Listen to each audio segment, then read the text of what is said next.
Fala pessoal, bem-vindos a este vídeo explicativo da nossa lição de hoje. Nós vamos mergulhar de cabeça nos padrões de back-end da Solana. O nosso grande objetivo aqui é bem simples: gerar um entendimento sólido sobre como a gente pode pegar as múltiplas peças soltas desse ecossistema e combinar tudo em serviços perfeitamente coesos.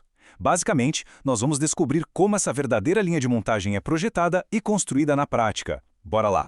Aqui está a planta estrutural da nossa linha de montagem.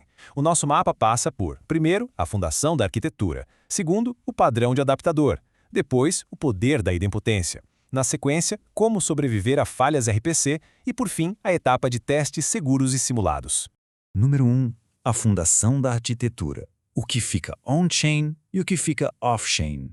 Sabe aquela velha e boa divisão de tarefas? Ela é absolutamente crucial antes de escrever qualquer linha de código. Nessa arquitetura, o back-end age como se fosse a cola do sistema. Ele existe para manter a orquestração e as retentativas funcionando perfeitamente, unindo as pontas. Enquanto isso, o programa on-chain, ele é o chefe. Ele permanece estritamente como a fonte definitiva da verdade, o lugar onde as regras finais são aplicadas. Entender essa divisão é o que dita todos os padrões que a gente vai construir daqui para frente. Passando para o número 2, o padrão de adaptador.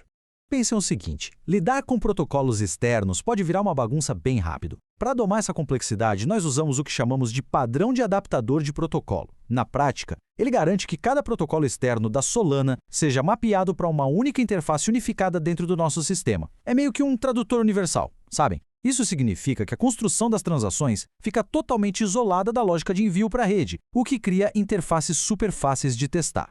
Uma citação que define bem isso é: separe as responsabilidades, mantendo construtores de instruções específicos de protocolo em adaptadores e mantendo submissão, retentativa e observabilidade na camada de conector. O ponto-chave aqui é essa separação estrita. Nós dividimos o sistema em dois arquivos principais, tá? O adaptador foca apenas em construir as instruções de forma previsível.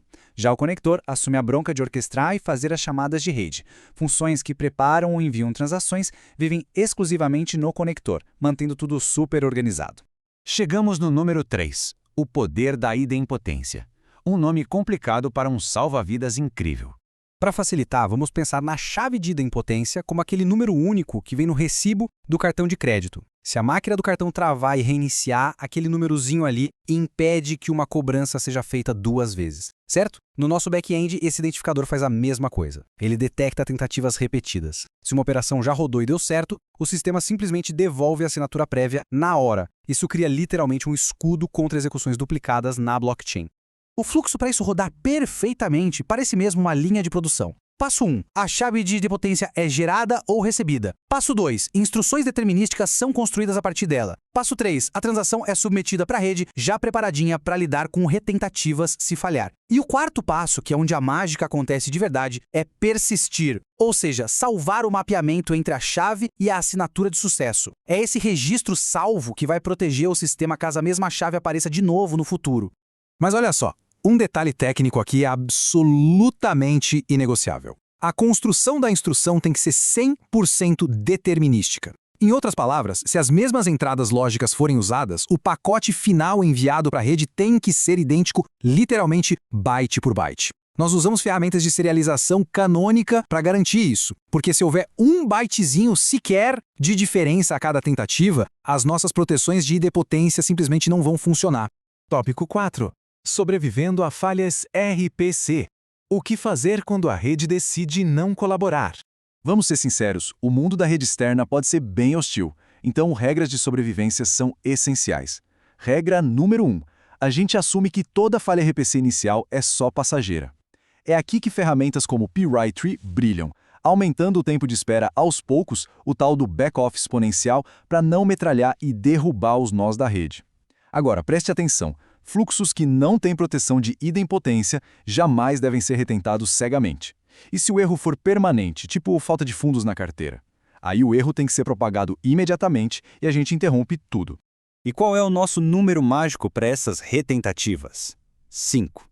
Configurar o conector para um máximo de 5 tentativas é o equilíbrio perfeito. É insistente o suficiente para lidar com instabilidades passageiras, mas também sabe a hora de desistir, garantindo um alívio para o sistema para que a gente não fique travado num loop infinito esperando uma transação fantasma.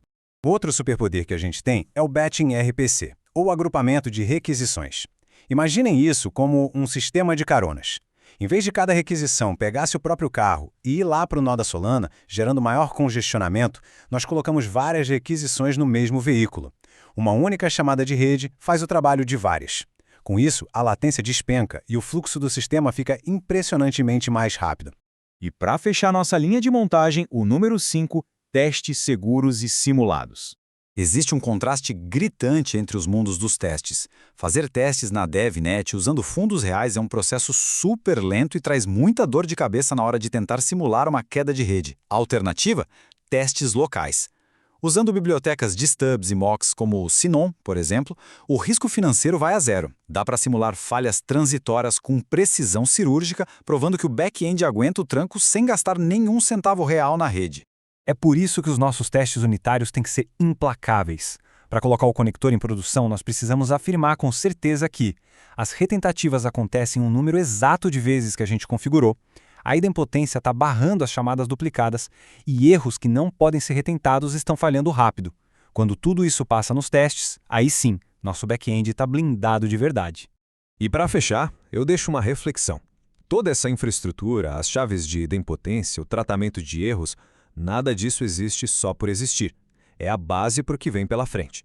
Como será que essas inovações invisíveis lá no servidor vão impactar as interfaces lá na ponta? Como elas vão permitir fluxos otimistas e instantâneos para o usuário final?